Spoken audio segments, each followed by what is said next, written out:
बिस्मिल्लाहिर्रहमानिर्रहीम। अस्सलाम वालेकुम नाजरीन, मैं हूं बाबर हयात और आप देख रहे हैं 24/7 उर्दू न्यूज पर बाबर हयात शो। नाजरीन, पाकिस्तान ने बांग्लादेश को दूसरे T20 में बहुत बड़ी शिकस्त देकर सीरीज अपने नाम कर ली है। पाकिस्तान को 3 T20 इंटरनेशनल मैचेस की सीरीज में 2-1 की बढ़तरी हासिल हो गई है और पाकिस्तान ने एक बार फिर कमाल कर दिया है, बिल्कुल वैसे ही जैसे पाकिस्तान के पहले T20 इंटरनेशनल मैच में हमें एक्सीलेंट बैटिंग और बहुत ही शानदार बॉलिंग पाकिस्तान की टीम की तरफ से देखने को मिली थी। बिल्कुल वैसे ही आज भी वही हुआ। पाकिस्तान के बल्लेबाज धाड़े और पाकिस्तान के बॉलर्स ने खूब मार धाड़ की और यूं बांग्लादेश को दूसरे T20 मैच में भी शिकस्त दे दी। इस मैच में पाकिस्तान ने कुछ बेहतर किया या पाकिस्तान से एक्सीडेंटली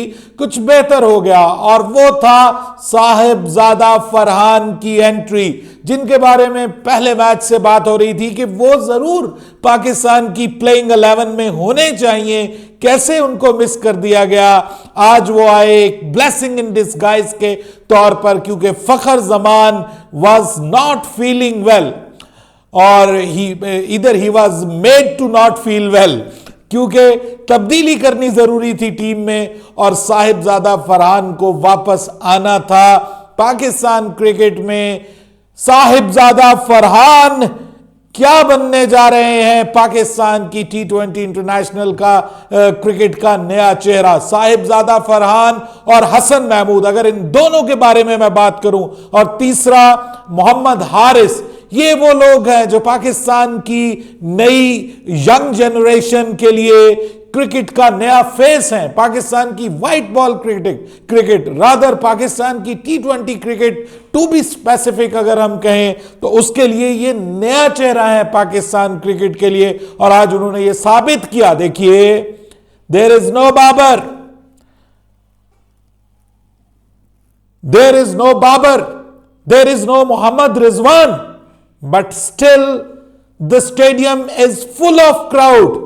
लाहौरी मैच देखने आ रहे हैं, लाहौरी इंजॉय करने आ रहे हैं, लाहौरी ये कह रहे हैं कि हमें बड़े नाम नहीं चाहिए, हमें वो लोग चाहिए कि जो वाकई बड़ा परफॉर्म करें और पाकिस्तान को जीत दिलाएं, because there is nothing good like a win.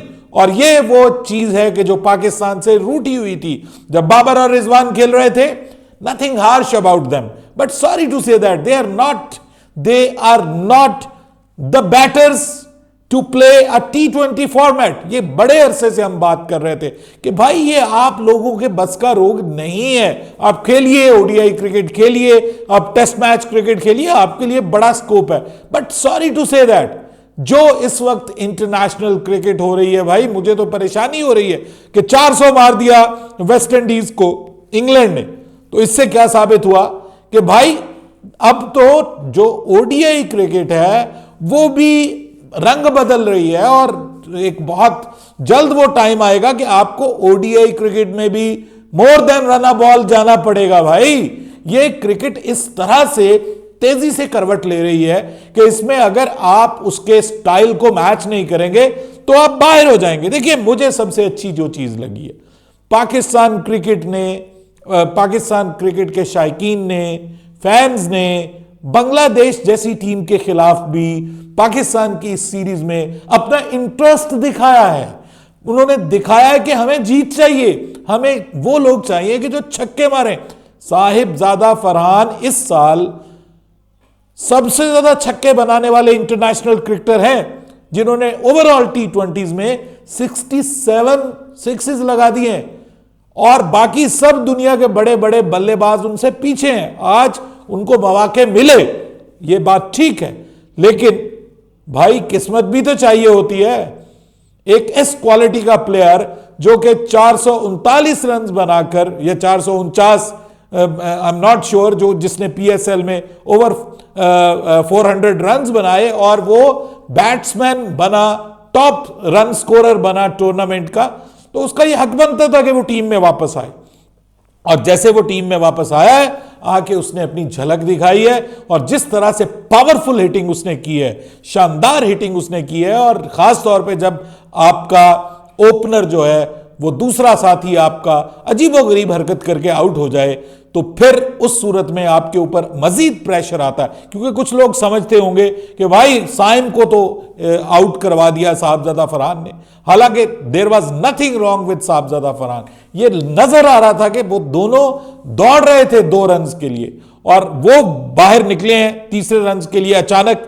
और क्या उन्होंने सोचा, तीसरे रन के लिए अचानक बाहर निकले हैं तो वो स्लिप हो गए। तो this was the fault on the Saim Ayub's end, not on Sahibzada Farhan end. But लेकिन उसके बाद उस बंदे ने जिम्मेदारी संभाली और बहुत शानदार खेला, बहुत शानदार खेला। और पाकिस्तान को 200 प्लस के स्कोर से आगे लेके जाने में बड़ा इंपॉर्टेंट रोल है 2 लोगों का। मैं थोड़ा क्रिटिसिज्म भी करूंगा क्योंकि एक साहब ऐसे आए बीच में कि जिन्होंने बहुत, जिसको आप कहते हैं ना कि कम बॉल्स के ऊपर बहुत ज्यादा बॉल खेली और कम रन्स बनाए। मतलब less than run a ball अगर आप शादाब खान साहब बैटिंग करेंगे तो फिर सवाल उठेंगे कि आपको सबसे पहले भेज दिया गया। मतलब नो खुशदिल शाह, नो फहीम अशरफ, शादाब खान को इस तरह से हाईली रेट किया जा रहा है पाकिस्तान की टीम मैनेजमेंट में कि उनको पहले भेज दिया गया। हालांकि हक बनता था खुशदिल शाह का कि वो आता, और वो आता तो वो 10 बॉलें खेलता ना, तो मैं आपको यकीन दिलाता हूं कि वो 10 बॉलों पे कम रन्स बना के ना जाता, बल्कि वो 10 बॉलों के ऊपर कम अज कम भी 20 रन तो बनाता। और 20 रन अगर उसने बनाए होते तो पाकिस्तान के ये स्कोर जो है वो, मेरे ख्याल में पाकिस्तान का ये स्कोर 215-20 तक जाना चाहिए था। क्योंकि जिस हिसाब से आपको स्टार्ट दिया था हारिस ने और साथ में साहबजादा फरहान ने, देखिए हारिस की तारीफ भी बनती है। नंबर 3 के ऊपर हारिस जो है वो अपना पोजीशन बरकरार रखने में कामयाब हो रहे हैं और अच्छा खेल रहे हैं नंबर 3 के ऊपर। जबरदस्त उन्होंने भी आज खेला। उन्होंने अपनी 50 को नहीं देखा, उन्होंने ये देखा कि भाई रिक्वायरमेंट क्या है। राउंड अबाउट 200 के स्ट्राइक रेट से बैटिंग कर रहे हैं, साथ में साहबजादा फरहान 200 के स्ट्राइक रेट से बैटिंग कर रहे हैं। और उसके बाद फिर आता है Hasan Nawaz. Oh my god, क्या शहजादा पाकिस्तान को मिला, एक साहिबजादा और दूसरा शहजादा, दोनों ने मिलकर क्या कमाल की आज इनिंग्स खेली है।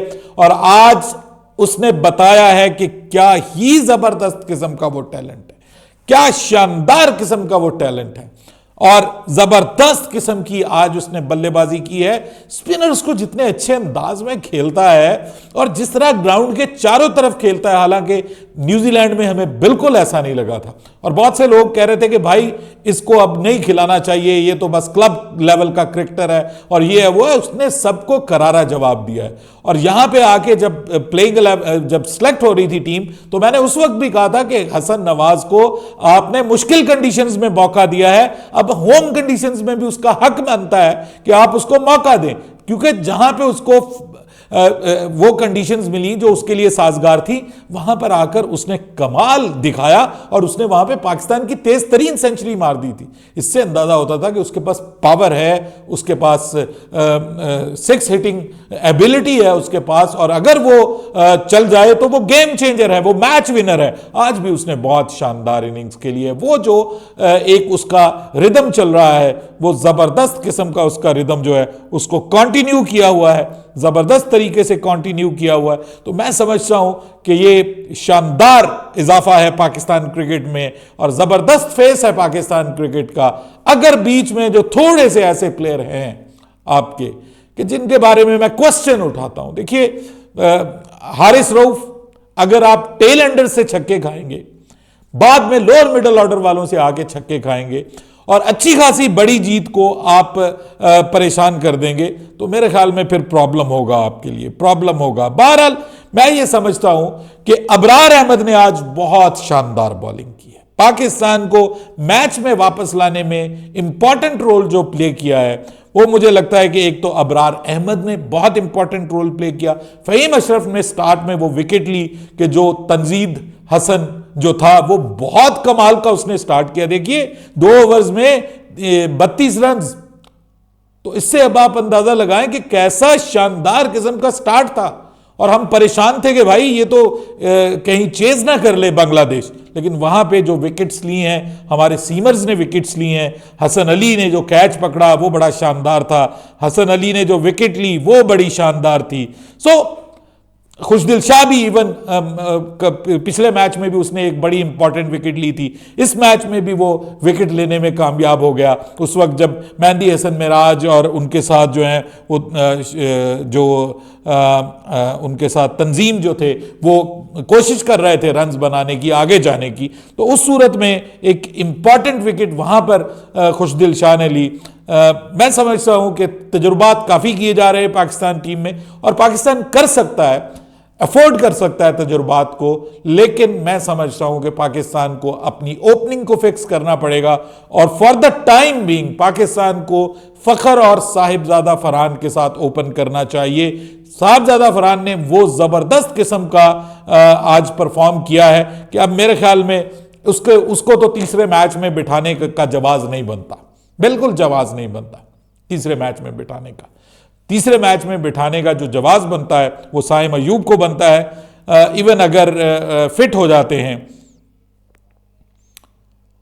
अगर फिट हो जाते हैं फ़खर जमान, तो उस सूरत में बहरहाल जबरदस्त किस्म का पाकिस्तान की ये परफॉर्मेंस है। हारिस रऊफ की बॉलिंग पे थोड़े से सवालात हैं, शादाब खान की टीम में जगह को लेकर के थोड़े से सवालात हैं। बॉल भी वो देखे ना आधी आधी पिच के ऊपर बॉल कर रहा है, ये अलग बात कि किस्मत है साथ दे रही है, उतना उसको मारनी पड़ी, विकेट भी ले गया, लेकिन बैटिंग में आके पिछले मैच में अच्छा परफॉर्म किया, लेकिन यहां पे वो अजीबो गरीब किस्म की बैटिंग कर रहा था। बांग्लादेश की तरफ से कुछ थोड़ा सा लोअर मिडिल ऑर्डर की तरफ से कुछ जानवान नजर आई, लेकिन बहरहाल it's a big win for Pakistan. हम एक T20 क्रिकेट के नए दौर का आगाज कर रहे हैं, और मेरे ख्याल में कप्तानी की अगर हम बात करें तो जो आगा सलमान है वो फिलहाल काफी बेहतर लग रहे हैं। बैटिंग में भी आज अच्छे अंदाज में उन्होंने स्टार्ट किया था, लेकिन अनफॉर्चुनेटली वो आउट हो गया। लेकिन देखिए वो आउट भी हुआ ना, तो वो ये नहीं है कि वो 20 बॉलें 25 बॉलें खेल जाएगा और फिर रन बॉल करके आउट हो जाएगा। वो 9 बॉलों पे 19 रन, 10 बॉलों पे 11 बॉलों पे 11 बॉलों पे 19 रन बना के आउट हुआ है, आई थिंक सो। तो इसका मतलब ये है कि उसने वो रिदम, वो मोमेंटम नहीं खराब होने दिया जो पहले होता था। मैं फिर बात करता हूं तो बाबर और रिजवान के फैंस को बड़ी तकलीफ पहुंचती है। मैं समझता हूं आप लोगों की मोहब्बत बाबर से, लेकिन लोग कहते थे कि बाबर नहीं होगा तो फैंस ग्राउंड में नहीं आएंगे। देखिए लोग पाकिस्तान के क्रिकेट फैंस पाकिस्तान को जीतते हुए देखना चाहते हैं। ये नहीं, this is not only about Babar and Rizwan, this is about Pakistan. Pakistan को जीतते हुए देखना चाहते हैं। बड़े प्लेयर्स हमने बना लिए हैं, बड़ी टीम नहीं बना सके, हम 8वें नंबर पे आ गए रैंकिंग में, हमें रैंकिंग के लाले पड़ गए। And this is very good for Pakistan की पाकिस्तान ने जो 2-0 की नाकाबिले शिकस्त बरतरी अब हासिल कर ली है। तीसरा मैच भी पाकिस्तान को जीतना चाहिए ताकि पाकिस्तान जो है वो क्लीन स्वीप करे बांग्लादेश से। थोड़ा सा वो जो उन्होंने हमें यहां क्लीन स्वीप किया था टेस्ट क्रिकेट में, थोड़ा सा उसका हिसाब बराबर हो जाए, और फिर पाकिस्तान के लिए एक बहुत बड़ा मौका है कि पाकिस्तान की टीम अपनी रैंकिंग को इंप्रूव करे। जितने भी पॉइंट्स मिलते हैं उनको लेना चाहिए ताकि पाकिस्तान को हम फर्स्ट एवर ओलंपिक्स में पाकिस्तान की क्रिकेट टीम को खेलते हुए देख सकें। ये हम सब के लिए बहुत जरूरी है। इसके लिए दुआ करें कि पाकिस्तान कुछ अच्छे फैसले करे। और 1-2 चीजें हैं ट्विक करने की जरूरत है, इंप्रूव करने की जरूरत है। बस ये जो सिफारिश है ना, ये बीच में से खत्म कर दें, ये बीच में से चली जाए तो पाकिस्तान की टीम दोबारा मैं समझता हूं कि T20 में अरूज की तरफ आएगी, और ये अरूज का आगाज है। आई बिलीव इन दिस कि जो पाकिस्तान राइट स्टेप्स ले रहा है towards the right direction at the right time, I think so it is never too late. और मेरे ख्याल में ये पाकिस्तान क्रिकेट के लिए जबरदस्त खबर है। क्राउड लाहौर का भाई हमेशा से शानदार, जानदार, जबरदस्त दिखाई दिया है। और आपको पता है कि हम समझते थे कि भाई पाकिस्तान सुपर लीग से थका हुआ लाहौरी क्राउड जो है, उनके क्रिकेट का जोश और जज्बा माद पड़ गया होगा, लेकिन लाहौरियों ने दिखाया कि लाहौर लाहौर है, जिन्हें लाहौर नहीं देखा वो जमया नहीं। दिस इज वाई ये कहा जाता है कि जिन्हें लाहौर नहीं तकिया हो जमया नहीं थे। आज वेख लिया फिर लाहौर ने की कमाल किया। अगेन ऑलमोस्ट हाउसफुल लाहौर का क्रिकेट स्टेडियम, और वहां पर क्या शानदार पाकिस्तान की जीत। इससे बढ़कर पाकिस्तान के क्रिकेट फैंस के लिए कोई फीस्ट नहीं हो सकती, कोई दावते नजारा नहीं हो सकती जो आज के इस मैच में पाकिस्तान को मिली और पाकिस्तान के यंगस्टर्स परफॉर्म करते हुए नजर आए। Amazing amazing. मैं समझता हूं कि पाकिस्तान की क्रिकेट सही रास्ते पर गामजन हो गई है and credit goes to the selection committee, credit goes to the coach and to the captain to bring the right people in the team and give them the chance. Babar Hayat को इजाजत दीजिएगा। अल्लाह हाफिज।